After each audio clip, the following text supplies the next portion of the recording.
Welcome to another build video. You can clearly see what I've got right here in front of me. We have another Titanic model, and if you followed the channel for a while, you're probably wondering, I've built two Titanic models already. Why on earth would I build a third one? Well, the reason for that mostly is because of actually this right here. RMS Olympic. You see, what I want to do ultimately, and you'll notice this is a 1:700 scale Olympic, and we have the 1:700 scale Titanic, both made by Revell. And it's been a dream of mine since I first got into this ship modeling stuff that I want all three of the Olympians, or the Olympic class, Olympic, Titanic, Britannic, all on the same scale, and as detailed of a model as I can build. And I'm going to do Titanic first, and the reason for that is there are lots of Titanic models out there. So if I mess up a model, I can simply get another one. With the Olympic model, that is the only model I have found of the Olympic, and that model is no longer in production. It's actually been out of production for over 10 years now. So if I mess that model up, there's no going back. It's damaged for good. So I'm going to do the Titanic first, and basically, since they're so close, they're nearly identical. I basically have like a dry run using the Titanic model before I actually start on the Olympics, so I know exactly how I need to go about building that model without there being any mess ups. So now, having said all of that stuff, let's go ahead and get into the build. All right, so the very first thing I'm going to do is assemble the hull, which you can see I've got the hull pieces right here. But we also need C4 and C5, and they act as braces. So these two pieces right here. Now I really, really like this. I've never, that I can remember, I've never had like braces to, when the hulls come in halves like this, to add extra support to keep the thing together. So I think that was an excellent idea, and I've already checked Olympic. I know it has it too.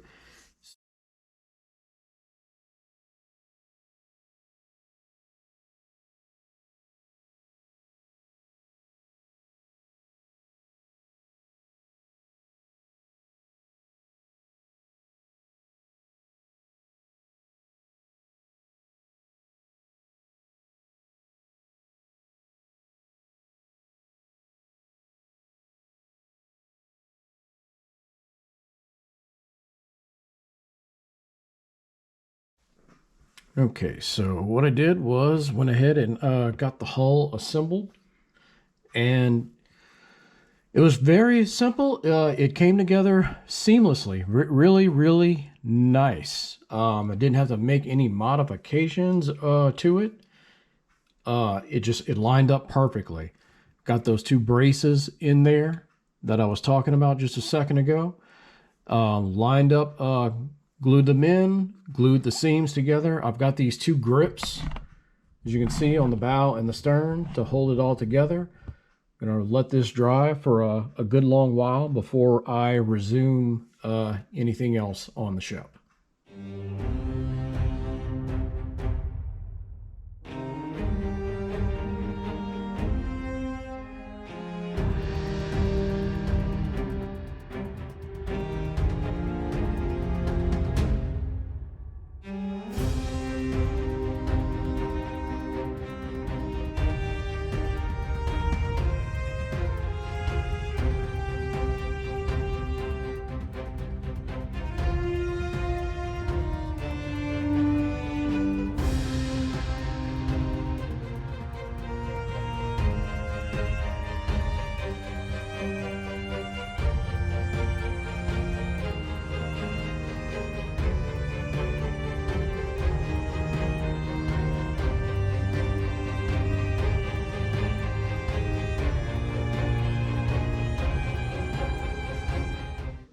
Okay, so one of the things I'm doing before I glue pieces on is actually trying and putting them in place before I apply the glue. And you can see here's the rudder, and look at that. That's a perfect fit. You almost don't even need to glue it. I'm going to put a little glue just for, to make sure it stays in, but you almost don't even need it on this particular piece. So far, everything is lined up perfectly. I mean, everything has been seamless so far on this hull, and it's been a whole lot easier already up to this point than what the 1-570 Titanic was, which is a much older kit than what this model is. But anyway, I wanted to show you guys that, and so yeah, I'm gonna move on.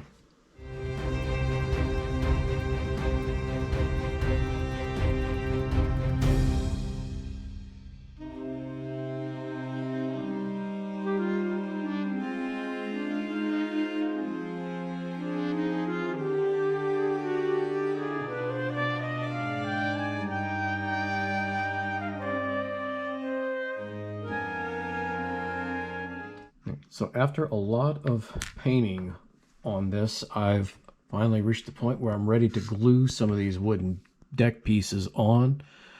I'm going to start on the bow, do the forecastle deck. It's a lot of little pieces. You can see one here, right there on my finger, and they're all separated because of pieces on here that divide the deck up. You'll notice I've painted some spots because these wooden decks don't cover everything. And if you run into that issue when you're buying these decks, this is a paint that I would recommend. It's Revell Beige 314. And it almost blends in perfectly with the wooden decks. So once I have the wooden decks in place, it should be hardly noticeable at all. So and I'm using the Loctite for this because I really don't want to have to worry about this coming up, these deck pieces at any point. So that's why I'm doing that. So putting that first piece on. It's like really small and it's sticking to me. And you notice for the most part the deck up until this point looks a bit messy, but it's finally going to start looking like a real deck here. And just seeing that on here, it already makes a world of difference. You can see here again, it's piece by piece, and that's what I'm doing. So you notice how they fit almost perfectly into place, but that's what she's going to look like. And again, you can barely tell the difference between where it's painted and where the actual wood deck is.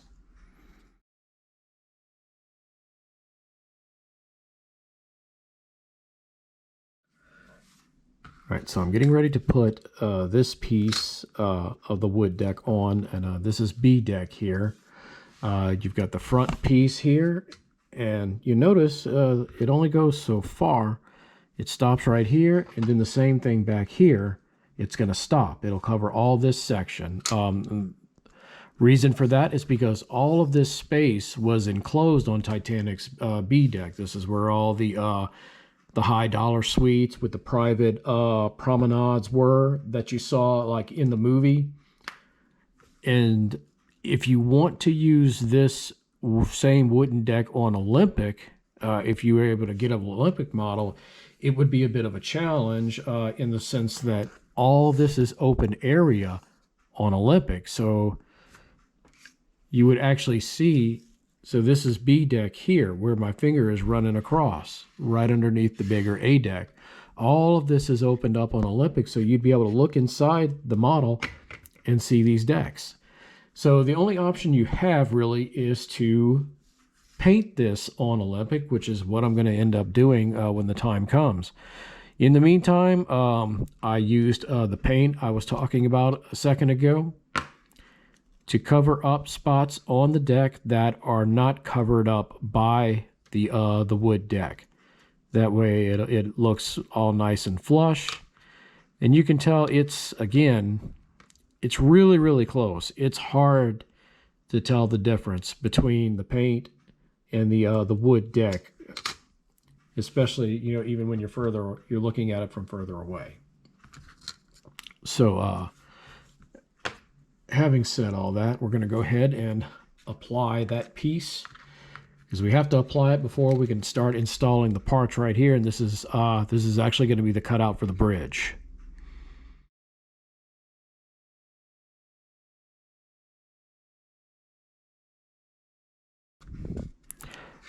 And you can see the cutouts on the wood deck are perfect for the holes where the bridge is going to go. And you can see this is the actual bridge piece right here, and it's going to fit in right there when the time comes.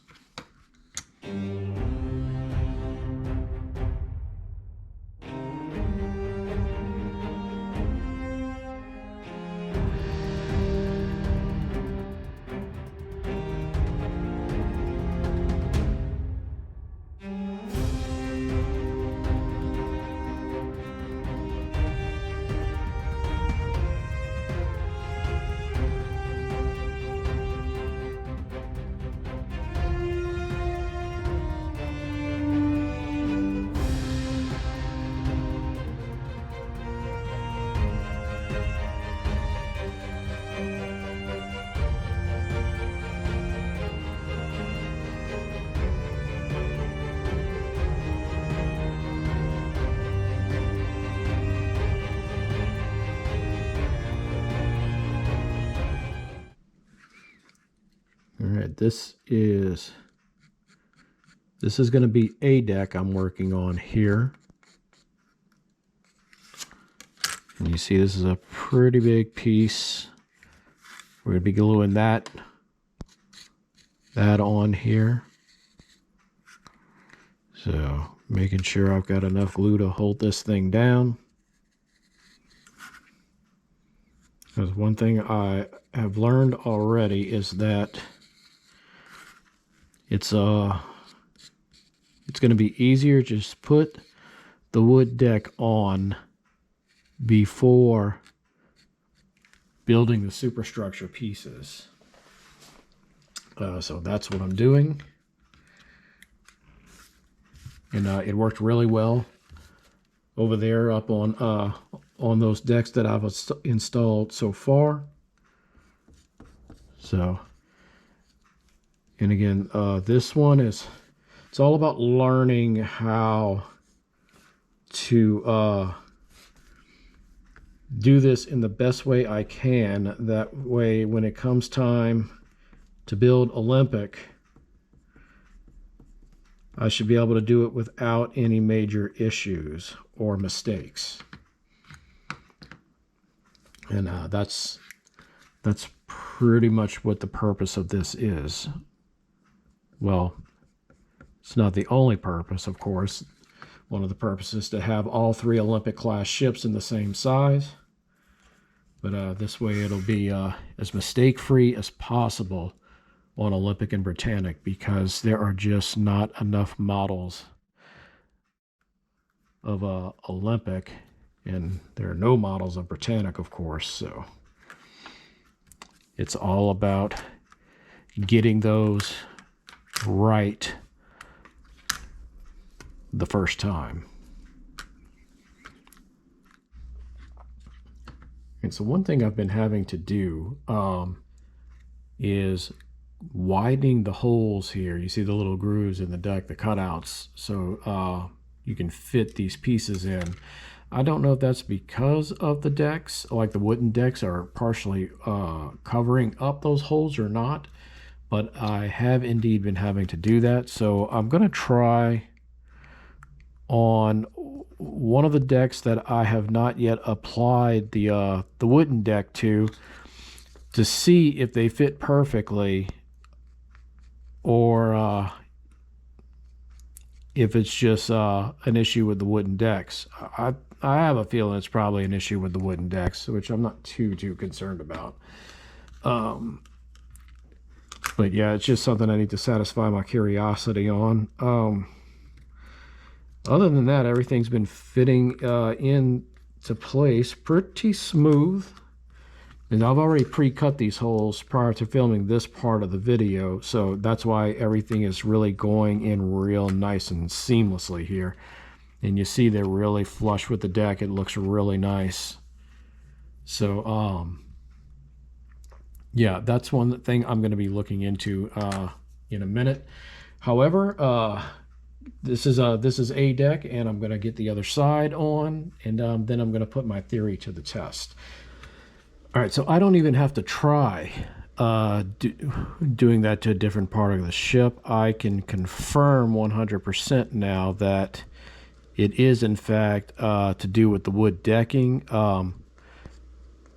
And what it was, I didn't line it up 100% correctly. I got it pretty close, but just not quite close enough, because this part of the ship, this side, I tried putting it in place before I'm applying the glue here, and effortless. So watch, see here, here, in place, in place, in place, and in place. Perfect. I did not cut, I did not widen the holes at all. It kind of came out right there. Let me fix it back real quick. That's how fast it went. So yeah, if you're not messing with the wooden decks, there you go. Perfect.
That's going to wrap up part one of building the Revell 1-700 Titanic.